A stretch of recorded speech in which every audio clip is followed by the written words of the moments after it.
تم اقرار کرتے ہو کہ اللہ اور ہر چیز کا مالک ہے. اس کے کیا معنی؟ اس کے معنی یہ ہیں کہ تمہاری جان تمہاری اپنی نہیں، خدا کی ملک ہے.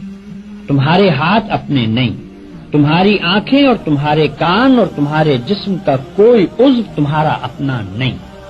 یہ زمینیں جن کو تم جوتتے ہو، یہ جانور جن سے تم خدمت لیتے ہو، یہ مال اسباب جن سے تم فائدہ اٹھاتے ہو، ان میں سے بھی کوئی چیز تمہاری نہیں.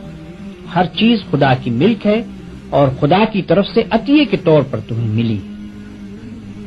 اس بات کا اقرار کرنے کے بعد تمہیں یہ کہنے کا کیا حق ہے کہ جان میری ہے، جسم میرا ہے، مال میرا ہے اور فلاں چیز میری ہے. دوسرے کو مالک کہنا اور پھر اس کی چیز کو اپنی قرار دینا بالکل ایک لغو بات ہے. اگر در حقیقت یہ بات سچے دل سے مانتے ہو کہ ان سب چیزوں کا مالک خدا ہی ہے تو اس سے دو باتیں خود بخود تم پر لازم ہو جاتی ہیں. ایک یہ کہ جب مالک خدا ہے اور اس نے اپنی ملکیت امانت کے طور پر تمہارے حوالے کی ہے تو جس طرح مالک کہتا ہے اسی طرح ان چیزوں سے کام لینا چاہیے. اس کی مرضی کے خلاف ان سے کام لیتے ہو تو دھوکہ بازی کرتے ہو. تم اپنے ان ہاتھوں اور پاؤں کو بھی اس کی پسند کے خلاف ہلانے کا حق نہیں رکھتے. تم ان آنکھوں سے بھی اس کی مرضی کے خلاف دیکھنے کا کام نہیں لے سکتے. تم کو اس پیٹ میں بھی کوئی ایسی چیز ڈالنے کا حق نہیں ہے جو اس کی مرضی کے خلاف ہو. تمہیں ان زمینوں اور ان جائیدادوں پر بھی مالک کے منشا کے خلاف کوئی حق حاصل نہیں ہے.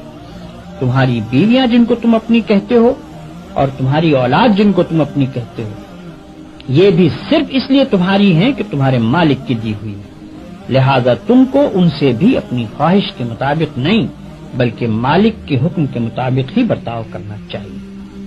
اگر اس کے خلاف کرو گے تو تمہاری حیثیت غاصب کی ہوگی. جس طرح دوسرے کی زمین پر قبضہ کرنے والے کو تم کہتے ہو کہ وہ بے ایمان ہے، اسی طرح اگر خدا کی دی ہوئی چیزوں کو تم اپنا سمجھ کر اپنی مرضی کے مطابق استعمال کرو گے یا خدا کے سوا کسی اور کی مرضی کے مطابق ان سے کام لوگے تو وہی بے ایمانی کا الزام تم پر بھی آئے گا. اگر مالک کی مرضی کے مطابق کام کرنے میں کوئی نقصان ہوتا ہے تو ہوا کرے. جان جاتی ہے تو جائے، ہاتھ پاؤں ٹوٹتے ہیں تو ٹوٹیں، اولاد کا نقصان ہوتا ہے تو ہو، مال و جائیداد برباد ہو تو ہوا کرے. تمہیں کیوں غم ہو؟ جس کی چیز ہے وہی اگر نقصان پسند کرتا ہو تو اس کو حق ہے